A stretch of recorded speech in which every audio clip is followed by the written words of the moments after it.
Halo teman-teman, Assalamualaikum. Perkenalkan, nama saya Elera Putri dari Fakultas Ekonomi dan Bisnis, Prodi Manajemen. Tujuan saya membuat video ini adalah untuk memenuhi tugas UTS saya dari mata kuliah Teknologi Informasi. Dan sedikit saya akan membahas tentang profil Muhammadiyah Riau dan sedikit materi-materi terkait tentang teknologi informasi.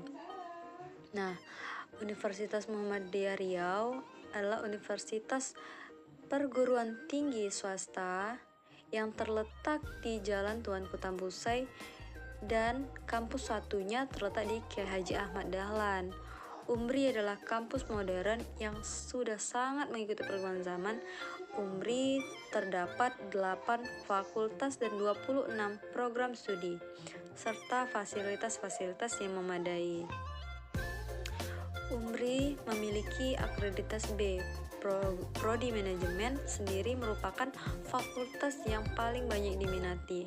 Nah, di sini saya akan menjelaskan nih, kenapa sih saya memilih untuk masuk ke Universitas Muhammadiyah Riau dan kenapa juga saya memilih program studi manajemen.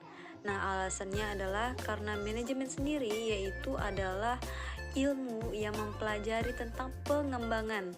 Pengembangan itu bisa dari diri atau mengembangkan hal lain dan mengontrol kehidupan atau semisalnya.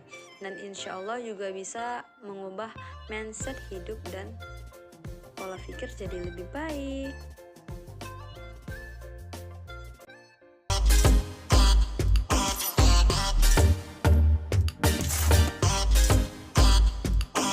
Selanjutnya saya akan membahas materi, yaitu tentang pengertian dari teknologi informasi. Nah, teknologi ini yang mencakup nih dengan berkaitan dengan sistem informasi. Yang pertama, sistem jaringan informasi dan komunikasi serta infrastruktur jaringan yang mencakup hardware ataupun software dari perangkat yang dapat mengumpulkan dan menyimpan dan memproses hingga mentransformasikan informasi dalam berbagai bentuk. Nah, dengan menggunakan teknologi informasi ini, teman-teman dapat diharapkan mendapat dampak positif dalam meningkatkan produktivitas kinerja baik secara individu ataupun kelompok, serta dapat membangun jaringan komunikasi yang lebih baik dari perusahaan secara efektif. Yang selanjutnya adalah yang mau saya bahas, terdapat jaringan komunikasi yang efektif. Nah, terdapat tiga nih jenisnya, tiga jenis teknologi informasi. Yang pertama itu teknik yang dapat memproses informasi secara tepat. Nah, yang kedua mempergunakan model matematika dan sistematika dalam pengambilan atau setiap pengambilan keputusan.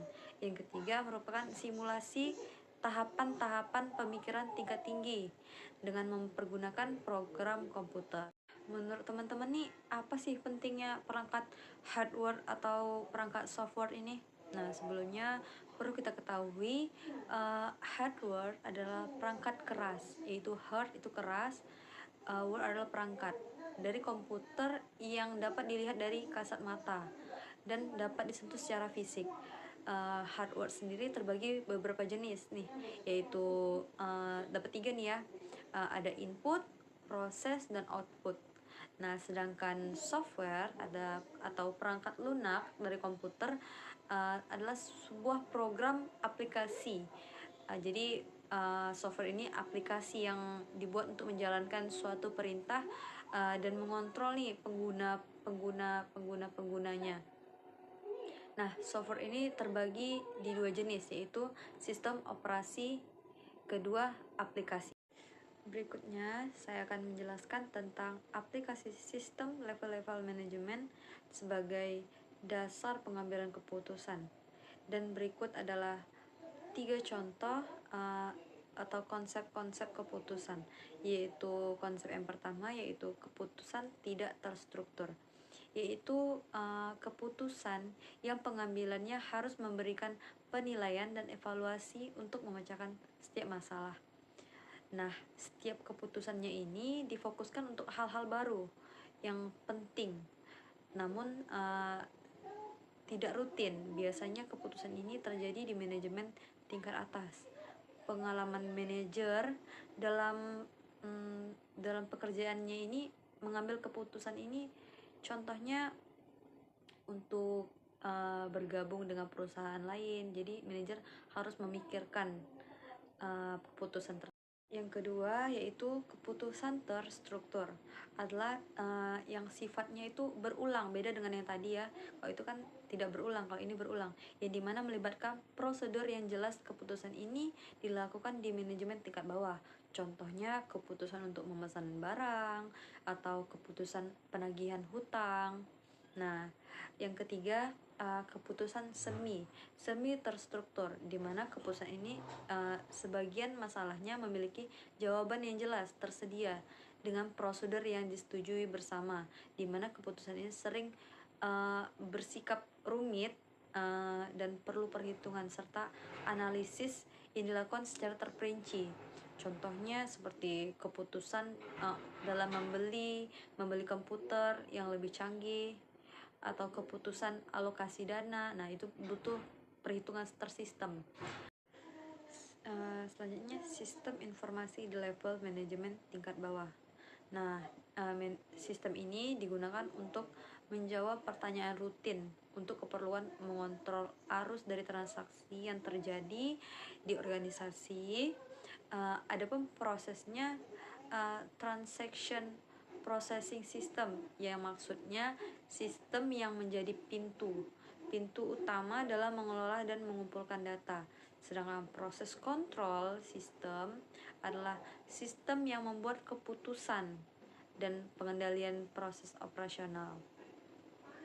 Kelas selanjutnya adalah materi tentang membahas tentang SPK atau DSS. Apa sih SPK itu? Yaitu sistem penunjang keputusan.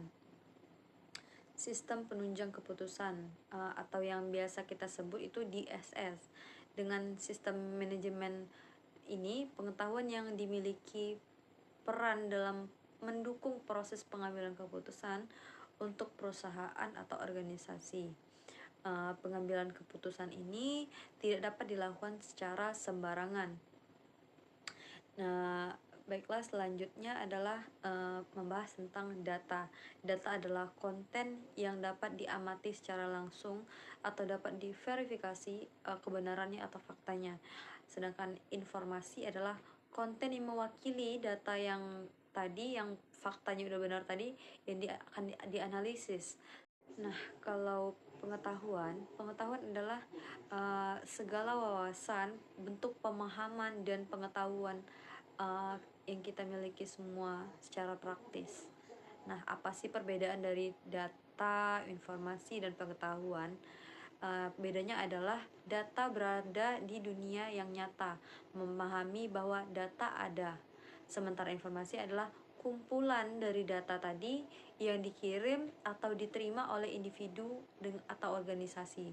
Sedangkan kalau pengetahuan itu berada di dalam diri atau individu kita tersebut melalui proses yang diterima dari data, yang disadari dan dipahami hasil dari informasi tersebut. Baiklah, sekian dari saya. Lebih dan kurang saya mohon maaf. Assalamualaikum warahmatullahi wabarakatuh.